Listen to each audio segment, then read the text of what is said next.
Buenos días a todos ustedes.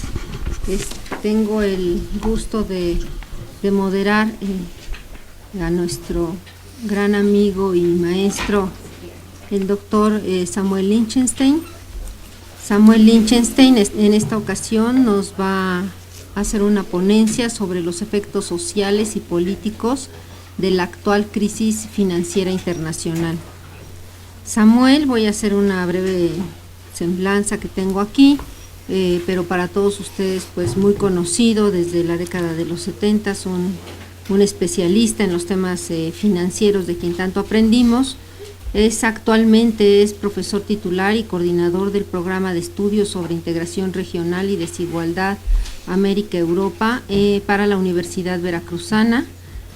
Ha sido, por supuesto, catedrático invitado en muchas universidades mexicanas y de otros países. Se reconoce por muchos de sus libros, entre ellos el más reciente sobre el Fondo Monetario Internacional y el Banco Mundial, pero además tiene una gran trayectoria larga, pues, tanto como en funciones también en funciones públicas. Fue embajador de la República Oriental del Uruguay, fue ministro de Educación y Cultura también en Uruguay, fue rector de la Universidad de la República del Uruguay, director del Instituto de Estudios Económicos de América Latina del CIDE, y como ya les decía yo, además de todos estos libros y artículos por lo que lo conocemos y lo hemos estudiado, también tiene varias distinciones. Es doctor honoris causa de la Academia de Estudios Económicos de Bucarest, recibió la condecoración Orden Nacional del Mérito otorgada por el gobierno francés, es titular de la Cátedra Honoraria Narciso Bassols de Economía y Finanzas del Instituto de Economía de la UNAM en el 1991, y también recibió la condecoración Águila Azteca otorgada por el gobierno mexicano por los valiosos servicios prestados a nuestro país. Creo que no hay más que presentar a nuestro gran amigo y profesor, el doctor Samuel Lichtenstein. Buenos días a todos ustedes. Por supuesto, agradezco a las amigas del instituto el haberme invitado. Concretamente, quiero decirles que quizás les llame la atención cuando planteé la posibilidad de esta ponencia, de que habiendo sido y continúo siendo interesado por los temas financieros, sin embargo, a principios de este año comencé a darme cuenta que las dimensiones del tema financiero sobrepasaban ya el tema económico y que ya había aspectos sociales y políticos que comenzaban a surgir en el mundo y que hacían necesario e importante comenzar a ser estudiados. Por cierto, en un comienzo hubo bastante pasividad social ante la crisis financiera. Yo tomo aquí un poco lo que dijo Marshall el otro día a propósito de lo que dijo el presidente del Banco de Inglaterra, que le sorprendía que el enojo no hubiera sido mayor frente a la crisis financiera en un comienzo. Y efectivamente había mucha pasividad. Habían algunos movimientos sociales, había algunos sindicatos que comenzaban a movilizarse, pero no podía decirse que hubiese realmente un fenómeno sociopolítico de significación. Y tomé este tema porque, aunque se puede decir mucho todavía de la crisis financiera, hay algo que sí me llamaba la atención, por lo menos cuando comenzamos a estudiar este punto de vista económico financiero. Hace unos meses, se decía, ¿cuál va a ser la evolución de la crisis financiera? Y se decía, esta va a ser una crisis tipo L, W, B. Pues no, ninguna de esas consonantes sirven para eso. En este momento tenemos que decir que esto es una crisis D, duradera. O sea, una crisis que no tiene otra letra posible que no sea esa que en definitiva nos determina que no sabemos bien claramente cuándo va a finalizar y cuáles van a ser sus consecuencias. Entonces, realmente creo que en esa perspectiva de mirar los aspectos sociales y políticos, me interesaron sobre todo 3 regiones. Cuando yo comencé este trabajo, por supuesto no estaban las revueltas todavía en África, pero de todas maneras la inquietud surgía de todas maneras porque estaba la situación europea y por supuesto como latinoamericano me preocupaba también la situación de América Latina. Pero dado que por suerte a veces las ponencias se hacen al inicio y después se completan, hoy agregué ya el tema árabe, por supuesto. Y quiero decir algo más todavía en el sentido de que realmente estas realidades, estos países, me plantearon una pregunta que me la hice cuando hice la síntesis del trabajo y que la voy a contestar al final, o que pretendo contestar al final, porque es una pregunta sumamente importante. ¿Estamos viviendo una coyuntura económica, financiera, o esto es algo más que una coyuntura? ¿No es un punto de inflexión histórica en el mundo? O sea, ¿no estamos en un momento en donde estamos abriendo una etapa histórica cuya trayectoria quizás todavía no tenemos una dimensión real, pero que sin ninguna duda sí va a traer un nuevo mundo, unas nuevas consideraciones del punto de vista geopolíticos, políticos, sociales y económicos? Hago la pregunta, me la voy a contestar al final, porque esta me la hice al principio y cuando terminé la ponencia pues ya me la podía contestar un poquito mejor. Sin ninguna duda, el ejemplo más claro de efectos sociales y políticos de la crisis financiera es Europa, sin ninguna duda. Europa no se ha recuperado de la caída que tuvo en el año 2009, cayó 4.2%, en 2008 1.2%, pero sobre todo, y como fenómeno más representativo de la realidad europea, el nivel de ocupación es extraordinariamente complicado. Tiene un nivel de desempleo, y yo estoy tomando cifras de 2011, de enero de 2011, información de la propia Unión Europea, tiene un desempleo del 9,5%, más alto que inclusive que Estados Unidos. Y esta cantidad de 9,5% de desempleo prácticamente se duplica al 20,6% de desempleo cuando se refiere a jóvenes menores de 25 años. Tuve que hacer una división entre los países europeos que quería tratar, y espero que no sea demasiado repetitivo y exhaustivo en con respecto a este tema, pero hice una división entre 2 tipos de países. Países que con motivo de la crisis tuvieron tensiones sociales, pero cambios políticos, y ese es un grupo de países en donde hubo alternancias políticas, y un segundo grupo de países que no han tenido alternancias políticas, pero tienen altas presiones políticas, sociales, y que posiblemente tengan cambios políticos en el futuro. Y trabajé con 11 países, imagínense, de todas estas situaciones, casi la Unión Europea son 27, 11 países han tenido consecuencias directas de la crisis financiera.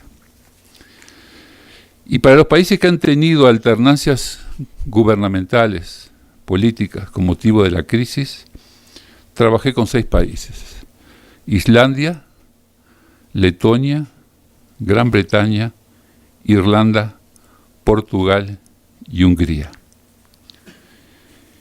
Y no quise agregar más situaciones, porque si uno mirara a Estados Unidos, después de escuchar algunas ponencias aquí, y pensando inclusive en nuestros países, hay bancos regionales y hay situaciones a nivel de provincias y situaciones de estados que están en quiebra y van a generar problemas. California en Estados Unidos o las cajas bancarias en España, que son provinciales también, todas van a significar movimientos importantes desde el punto de vista regional, hablando a niveles regionales. Pero ni los quise poner porque, bueno, esto ya sería un relato bastante más extenso, pero no dejo de pensar que esas realidades también están presentes, como se dijeron aquí. Empiezo por Islandia, porque Islandia, además, bueno, cuando yo empecé a estudiar el trabajo del siguiente Fondo Monetario, había un capítulo que decía Islandia, ejemplo fundamental de la buena capacidad de manejo financiero. Imagínense, pobre Islandia, que no está en la Unión Europea y que sufrió enormemente lo que fue la crisis financiera. Y ya voy a dejar de lado todos los aspectos financieros porque todos son parecidos, o sea, algunos tienen burbujas inmobiliarias, otros tienen caídas de bancos, otros nacionalizan bancos, en fin, todos tienen este conjunto de aspectos que hacen a la crisis financiera y son comunes en todos ellos. Quizás Islandia era un ejemplo porque quizás fue de las primeras expresiones y porque además contrastaba con las calificadoras y con el fondo que ponía ejemplos, inclusive en recuadro, Islandia, ejemplo, etc. Como Irlanda, ejemplo también. Todo lo cual nos demostraba qué incapacidad hay a veces de valorar los riesgos que se corren en un momento dado. En Islandia, por supuesto, se corrieron todos los aspectos de la crisis en todo sentido, pero en enero de 2009 cayó el gobierno, o sea, como consecuencia de toda esta situación cayó el gobierno. Hubo una movilización popular importante, porque a veces esto no se conoce mucho. Hubo un referéndum que votó en contra de pagar una deuda que había con Gran Bretaña y Holanda. Seguro, quizás uno dijera, bueno, quizás las deudas estas no tendrían demasiada importancia desde el punto de vista real, y quizás por su monto no fueran significativas, pero prácticamente significó que Islandia se convirtió en una especie de Argentina en el sentido de dejó de pagar deudas y de alguna manera implicó la caída de un gobierno, ya de uno de los primeros gobiernos que cayeron en el caso europeo. Después entramos a Letonia. Y no quiero agregar más países, mire que yo elegí, pero hay varios otros quizás que también estarían en esta misma línea. En Letonia el PIB cayó 25%, en el caso de Letonia, 25%.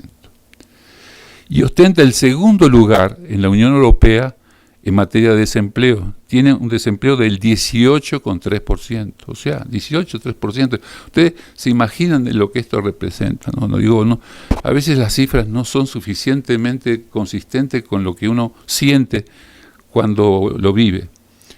Y por supuesto adoptó las políticas de ajuste que todos conocemos, porque inmediatamente casi todas estas economías tuvieron que salir al paso, salvo Islandia, que hizo default, digamos, de no pagar deuda, pero de alguna manera casi todos entraron en las políticas de austeridad, sin Fondo Monetario, directamente, quizás más presionado por la Unión Europea que por el Fondo Monetario en ese momento. Y Letonia, con esos problemas desocupacionales, comenzó también a expresar problemas de inmigración, o sea, los letones en esa área, en fin, trataron de buscar otros países donde podían refugiarse y buscar empleo. Todo lo cual hace a la inmigración un aspecto importante, social y político en la crisis financiera. Yo creo que quizás no podamos medir la influencia. Ayer se habló del tema migración y yo le puse mucha consideración porque no tenía idea del volumen no solamente de gente que busca trabajo en otros países, sino de los refugiados que están en carpas a lo largo del mundo.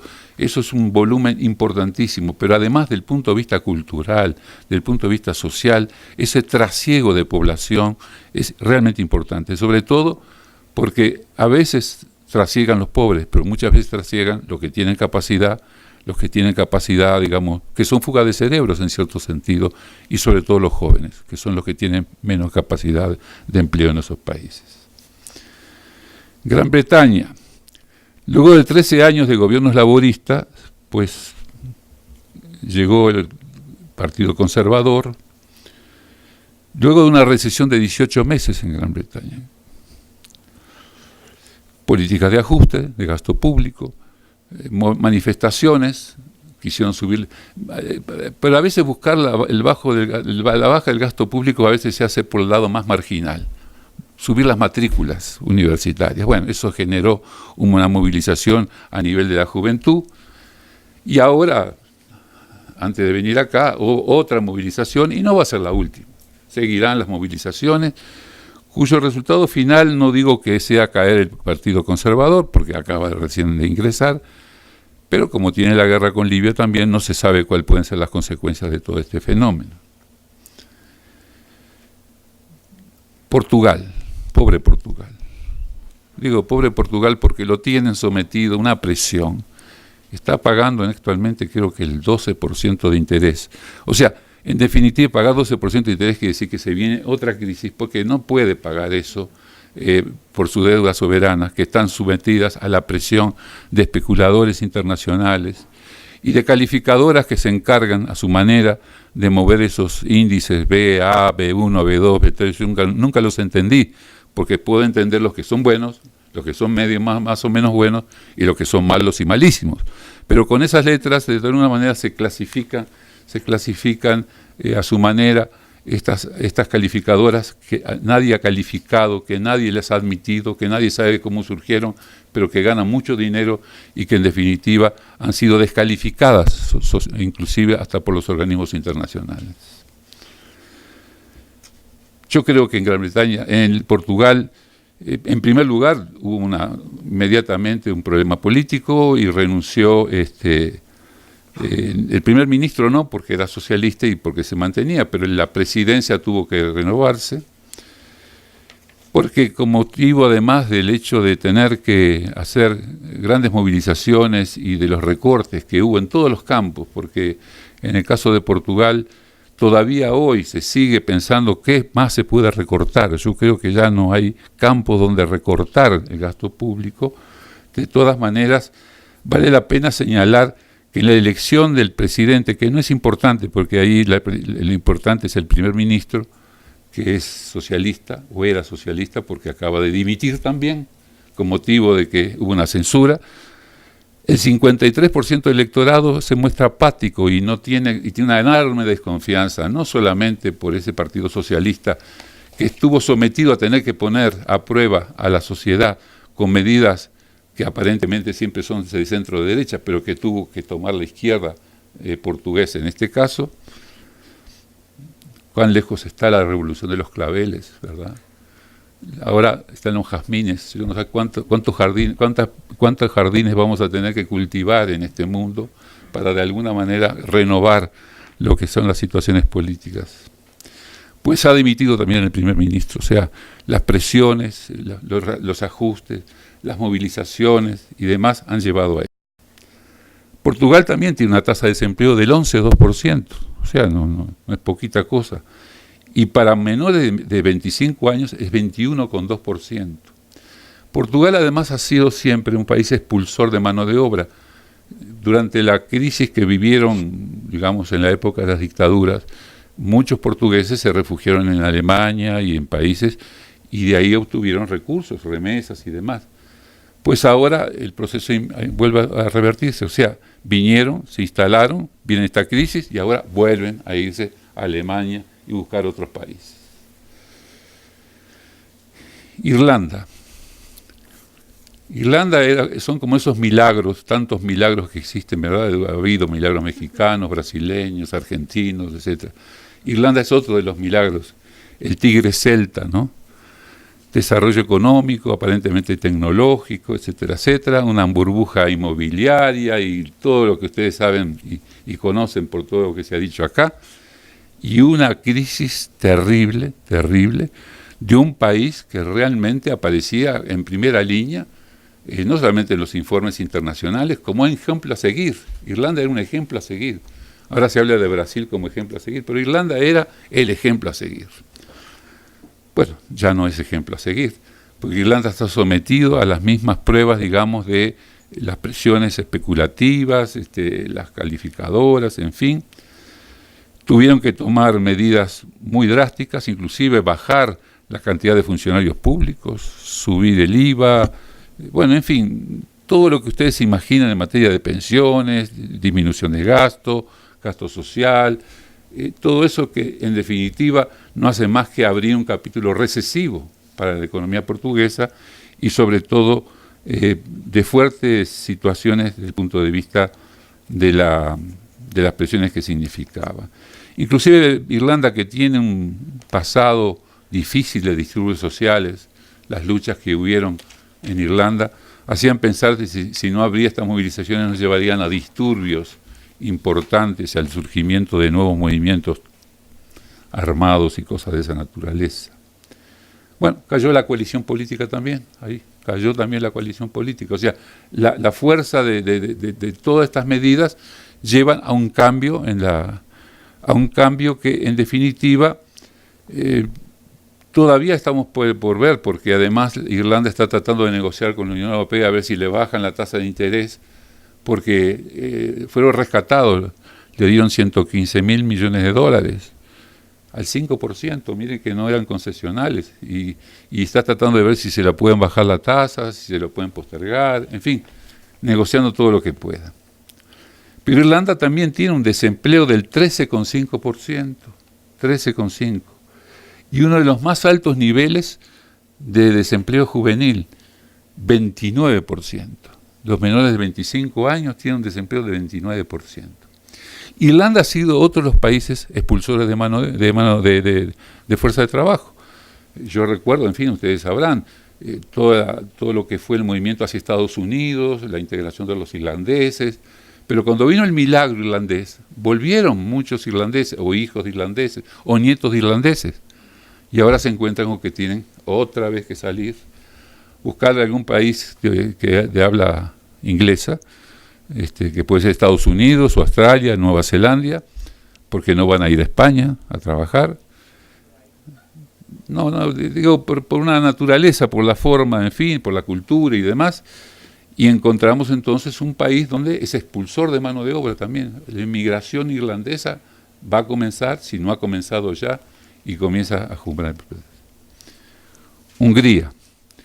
Hungría no está adherida a la zona del euro, pero padeció también los mismos aspectos que conocemos. O sea, no voy a repetir siempre lo mismo, el ataque de la deuda soberana, problemas bancarios, pero además un hecho muy importante, yo no lo conocía esto, digamos, pero el ex primer ministro reconoció que había ocultado información y falsificado información en materia de déficit fiscal y deuda pública.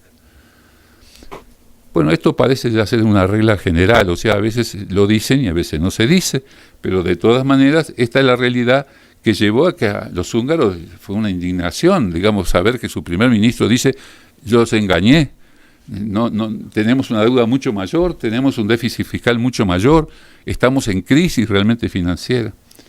Y por supuesto, el resultado, ¿cuál fue? Cambio de gobierno. Cambió el gobierno, cayó ese gobierno y apareció una nueva corriente radical, en el caso húngaro, de gente joven, nacionalista, en fin, con ciertos rasgos particulares, que además Hungría ostenta también un desempleo del 12,6%, pues estamos siempre en el promedio por arriba de 2 dígitos, siempre.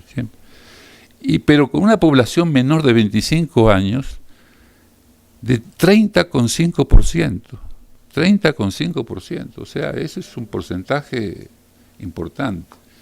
Yo vuelvo a decirles, a veces los porcentajes no son suficientemente representativos de una realidad, porque en el caso de México se habla de desocupación, ¿de cuánto? Del 5 o 6%, algo así.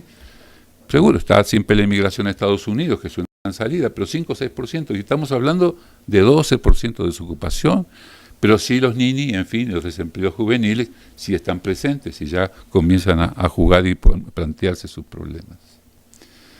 Hasta aquí los países que tuvieron situaciones financieras, por aquí por todos conocidas, que llevaron a situaciones sociales con mayor o menor influencia, pero sobre todo que llevaron a cambios políticos, alternancias políticas, cambios caídos de gobierno.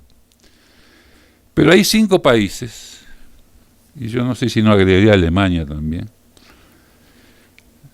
que son actualmente, no han tenido alternancia gubernamental, están a punto de tener elecciones en el futuro, pero que tienen serios conflictos sociales.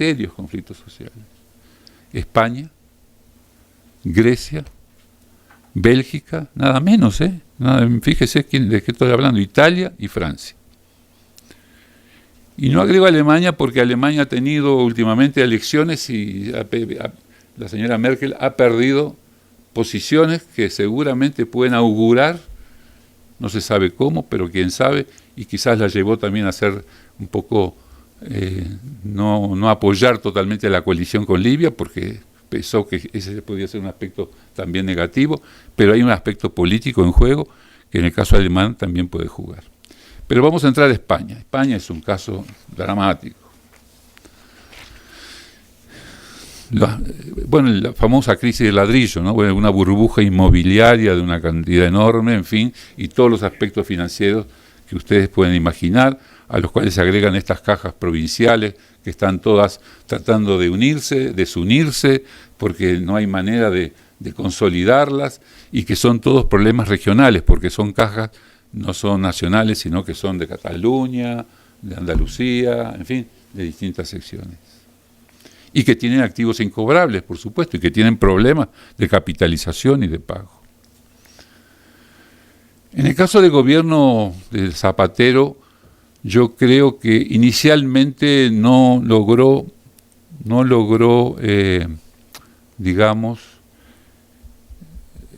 pensar que la crisis iba a ser tan profunda, porque inclusive hablaba de que España no era Grecia, en fin, pero terminó haciendo las reformas más profundas y más neoliberales que se les puede ocurrir. Reformas en el régimen de pensiones,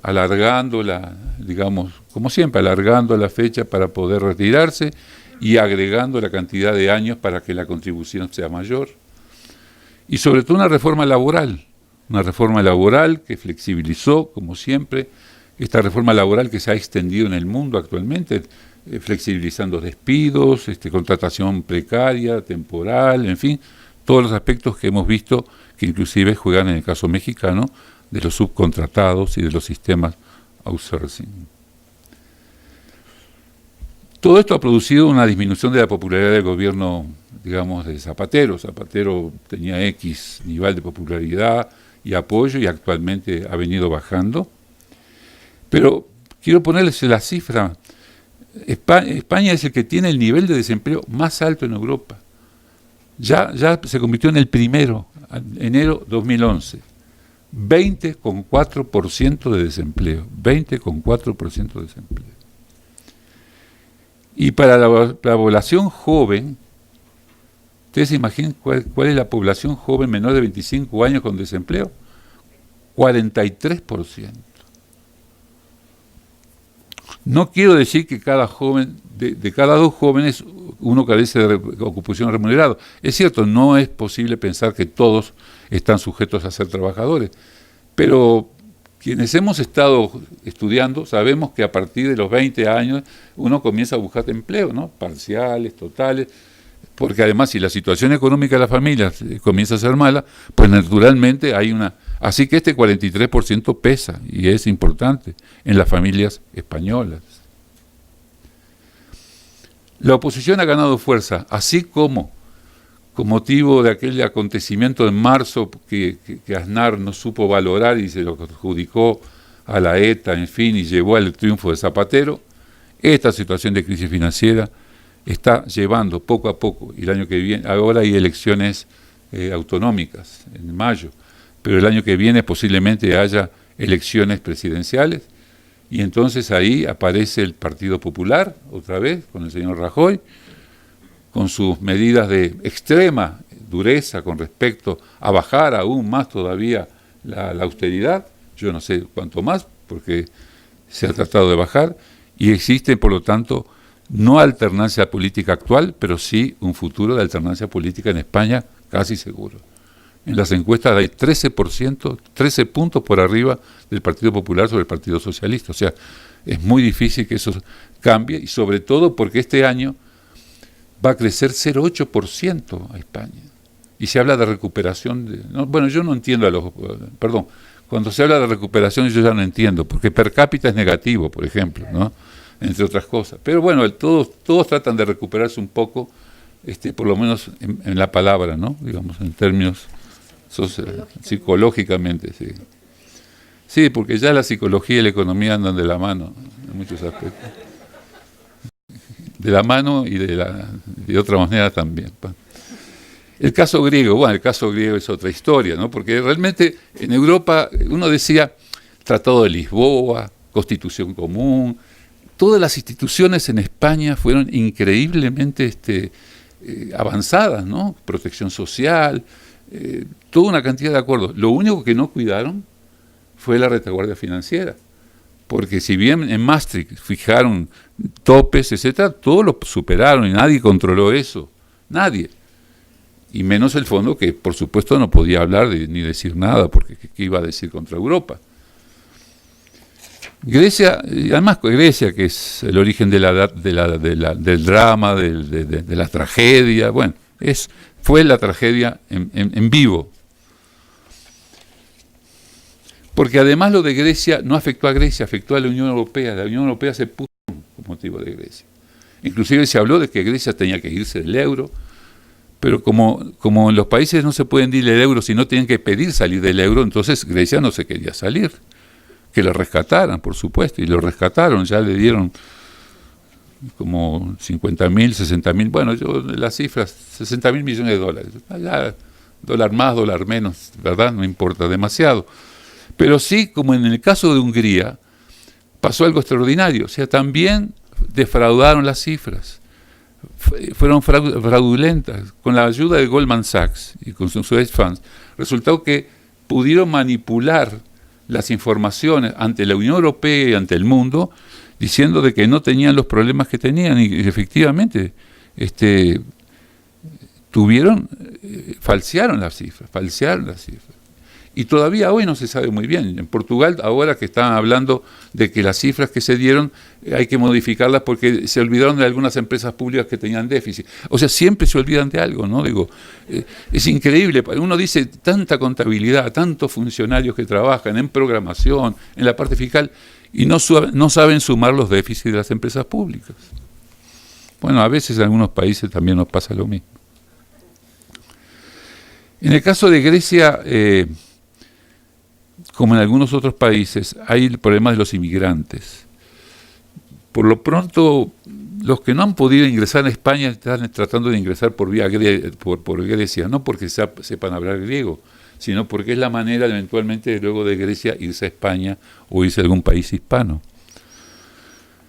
Pero la verdad es que el problema de inmigrantes ha sido serio en el caso griego, como en el caso italiano también, y en el caso español. Inclusive se pensó, yo pienso que este programa, esto se ha terminado, pero se quería abrir un muro, se quería levantar un muro con Turquía, para evitar que ingresaran por ahí los inmigrantes africanos, un muro en Europa, entre Turquía y Grecia. Después habría otros muros, Francia pondría otros muros y España pondría otros muros, en fin. Es algo increíble, ¿no? Digamos, el tema de los inmigrantes es un tema complicado. Hubieron huelgas de inmigrantes, por suerte, huelga de hambre.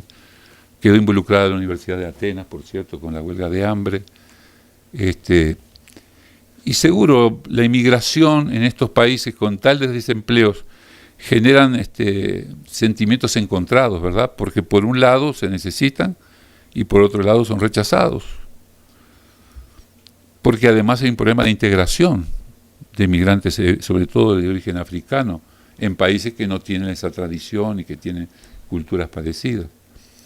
En Grecia, en 2011, había un desempleo del 12,9% y desempleados menores de 25 años del 34%.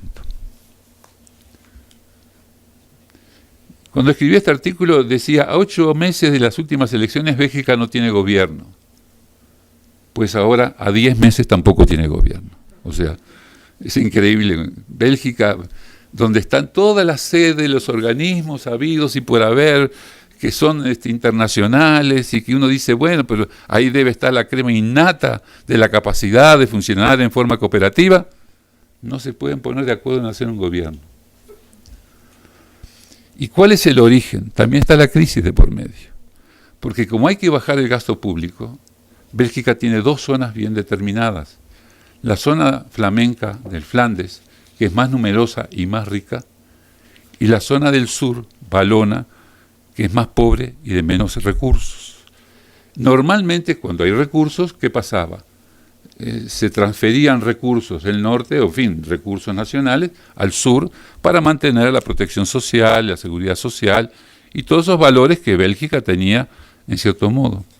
Pero en este momento, con la crisis financiera, y yo no digo que sea el único factor, porque deben haber más factores, pero por lo menos los que yo encuentro son que los flamencos no están de acuerdo en seguir pasándole subsidios a la parte sur, porque a falta de recursos, cuando hay que estar siendo austeros, pues yo no le voy a pasar recursos a estos sectores que son además unos pobres desgraciados que no trabajan y que viven de los subsidios, porque esa es un poco la impresión. Y nosotros que somos los del norte, que trabajamos y chambeamos, pues no le vamos a pasar recursos a ellos.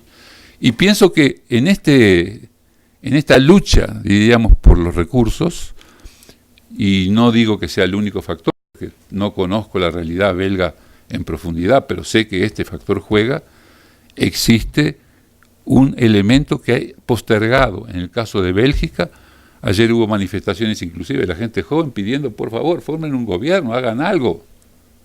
Es una vergüenza. La tasa de desempleo no es muy alta, es un 8% en el caso belga, que no es un país grande, pero la cifra juvenil es del 24%, o sea, otra vez encontramos que el desempleo juvenil está jugando. Aquí tampoco no hay todavía situaciones para una alternancia política, pero hay una dificultad de acuerdo político para poder llegar a ser un gobierno.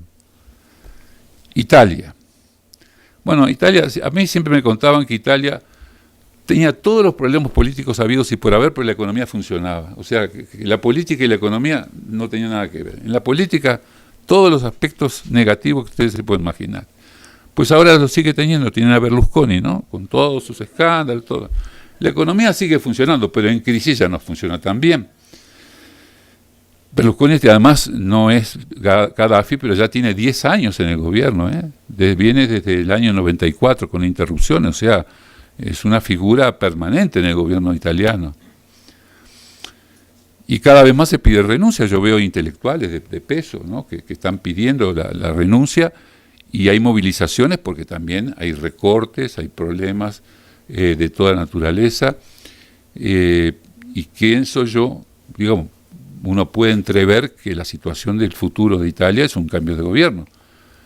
¿Por qué posibilidades? Por el olivo, porque en el caso de Italia, los partidos de izquierda no usan flores, pero usan olivos, en fin, otro tipo de aspectos que tratan de evitar la cultura soviética, ¿no? De poner la cruz y el martillo, en fin, de poner algo que los identifique como comunistas o como socialistas, y tratan de endulzar un poco, pero no encuentran a veces la flor que le corresponde para poder llegar a un acuerdo tampoco. O sea que tampoco hay una claridad en la izquierda italiana como para decir hay una solución de izquierda, y la derecha es una derecha muchas veces xenófoba del norte, también norte y sur, en el caso también italiano juega, y eso es también un aspecto importante. Francia, como otros países europeos, también se ven envueltos, problemas juveniles, en fin, escándalos diversos, una desocupación del 9,6% y también juvenil del 23,2%. Hay muchas movilizaciones sociales, una mala gestión, todo hace pensar que Sarkozy no va a tener suerte en las próximas elecciones del año próximo, y que por lo tanto quizás inclusive se ve una extrema derecha en ascenso. Y además hay un problema que ha sido permanente en el caso francés, que es la incapacidad de integración étnica de los árabes y de otras migraciones que no han podido integrarse en la realidad francesa como correspondería. Hay discusiones sobre el uso, en fin, de la burka, del velo. O sea, hay demostraciones de elementos que efectivamente también están en juego dentro del caso de el mundo árabe. yo creo que hay dos cosas importantes en el caso de, digamos, las rebeliones árabes. Primero, que fue sorprendente, o sea que realmente llamó la atención. La verdad que no estaba dentro de los cálculos que hubiese una movilización de esa naturaleza, empezando por Túnez y siguiendo por todo el norte de África y Medio Oriente. Pero fue también sorpresiva para los países que supuestamente tienen que conocer lo que pasa en África, sobre todo los europeos. Los europeos han sido, en fin, países que en la etapa de la colonización fueron importantes. ¿Cómo Francia no va a saber lo que está pasando? ¿Qué, España con Marruecos? El nivel no hay ninguna nota de Wikileaks que haga referencia a la incapacidad de estos gobiernos de conocer. No hay nada. Wikileaks no dice nada. No dice, nos enteramos de repente, no puede ser. Pero además hay algo que es importante. No solamente fue sorprendente, sino que fue sorpresivo. Y sorpresivo en el sentido de que no valoraron riesgos. O sea, parecía una zona segura, ¿no? Pero cuando uno mira la crisis financiera y ve cómo se corrieron los riesgos en el mundo financiero y cómo se asumían los riesgos los bancos sin control ni límites, etcétera, no llama mucho la atención de que hayan perdido de vista a África del Norte, porque por empezar perdieron de vista a los bancos que viven ahí con ellos. No supieron ni siquiera qué estaba pasando con sus balances y con sus... O sea, que geopolíticamente no puedan haber visto a África, puede ser, pero también a sus bancos, en fin, es decir, como que estos países, digamos, occidentales, desarrollados, que supuestamente tienen todos los servicios de inteligencia para conocer cuando existen elementos, miren los Wikileaks con México, ¿no? Es decir, bueno, aquí hay un germen de problemas, o respecto a cualquier otro país. No hubo ningún anuncio de que hubiese una situación de esta naturaleza en los países árabes. Es cierto, bueno, en fin, con motivo de la ponencia tuve que estar leyendo algunos libros de África, inventando el futuro y viendo problemas de democracia. África no es la primera vez que ha tenido movilizaciones, sobre todo el África negra. Allá por los 80, comienzos de los 90, hubieron bastantes movilizaciones, no necesariamente en estos países que estamos hoy tratando, pero en África, con motivo del tema de deuda externa, con motivo de la baja del financiamiento y de la ayuda, y ya con ciertas presiones políticas, hubieron movilizaciones realmente. Se hablaba inclusive de hacer una intervención quirúrgica urgente para la democracia, se hablaba en los 80 y 90.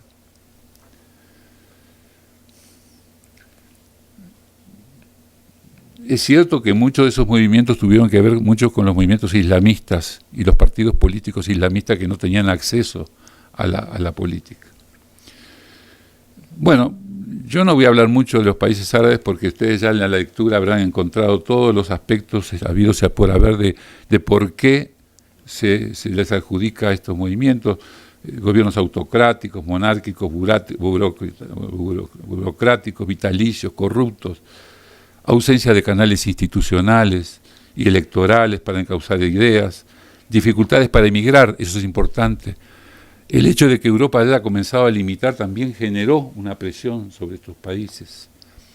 Muchos emigrantes eran emigrantes formados, o sea, gente preparada, que comenzó a ver otras realidades en el mundo, ¿no? En Europa y en otros lados.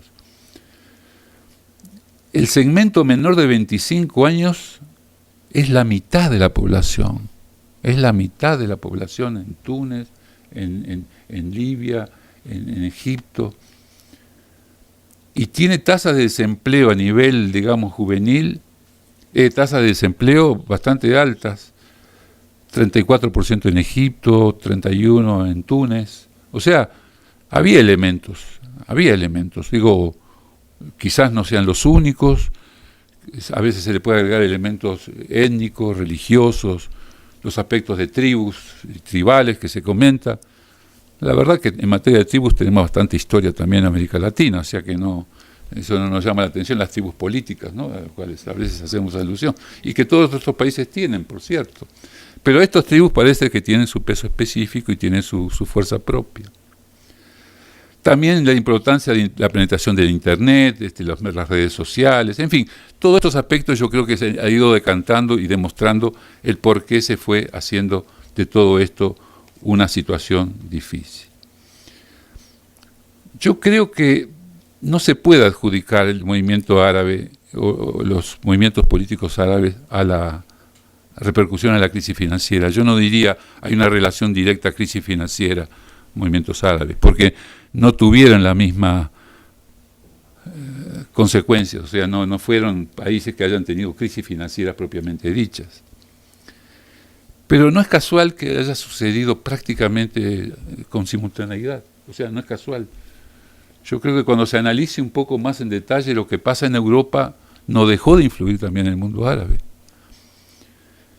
Incertidumbre, desprestigio de de las clases políticas, inflación de los alimentos, que también empezó a jugar, corrupción, que siempre fue presente, que siempre estuvo presente, pero que en la medida que se consolida y aumenta, va generando también sus problemas. Fue creando un caldo de cultivo de insatisfacción, en fin, y plasma en una necesidad de cambio. La diferencia de esta situación con la europea es que en la europea hay canales institucionales. Por eso cada vez que hay un problema social, bueno, cambiamos de gobierno. Puede ser que el otro gobierno también nos convenga, cambiamos de gobierno. Y si no, generamos nuevos partidos políticos, porque también en Europa pueden empezar a surgir movimientos independientes y fuerzas propias que van a tratar de... Por ejemplo, ahora en Alemania volvió a ganar los verdes, no los verdes de acá, los verdes de allá. Ganaron, digo, y tienen fuerza, a pesar de que habían decaído. Es decir, que aparecen movimientos que por el tema nuclear o por el tema de lo que sea, aparecen con fuerza y con decisiones.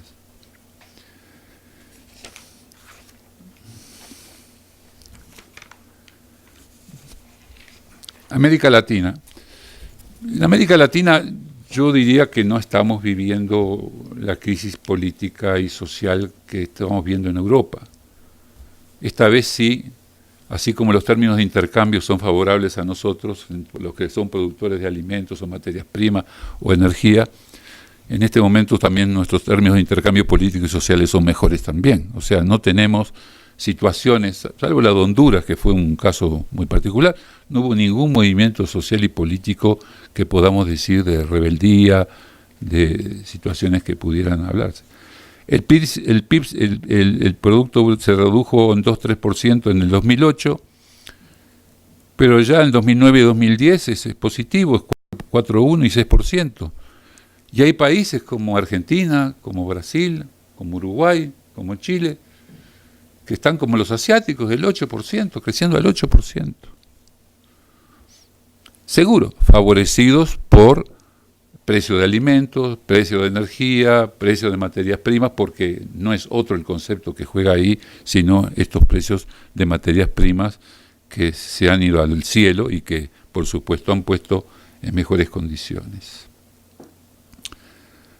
Es probable que el nivel de pobreza, con motivo de estas situaciones, no haya, si bien disminuyó en los últimos 10 años, se haya quedado estancado. Es muy probable que casi todas las cifras de pobreza demuestran que con todas las ayudas, esta bolsa familia, ayudas familiares, casi todos los países tienen sistemas de remuneraciones en efectivo, algunas más positivas, otras no tan positivas, algunas muy asistencialistas, otros menos asistencialistas, pero todos tienen sistemas de retribución directa a personas de tercera edad o a personas pobres o que tienen que llevar a los niños a la escuela y por lo tanto le dan dinero para que vayan a la escuela, o porque además también ya comienzan a haber sistemas de becas a estudiantes que no tienen trabajo y que por lo tanto comienzan a darle para que mantengan su capacidad de ser maestros, doctores y si pueden postdoctorales y que sigan el ciclo educativo todo lo que puedan.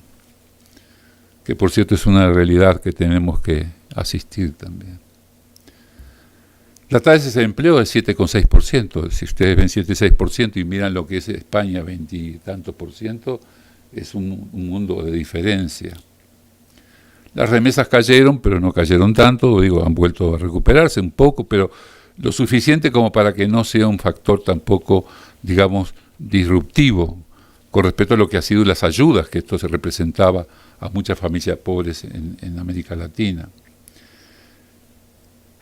No ha habido factores políticos relevantes. Quizás uno puede hablar de que los factores de integración en América Latina han decaído un poco. Si bien hay más instituciones, eso no quiere decir que haya más integración. Casi todos los proyectos son proyectos que están por avanzar. Y ha habido un poco de proteccionismo y ha habido luchas proteccionistas entre países. Sobre todo Brasil, cuando impone ciertas restricciones, Argentina, Uruguay, Chile, en fin.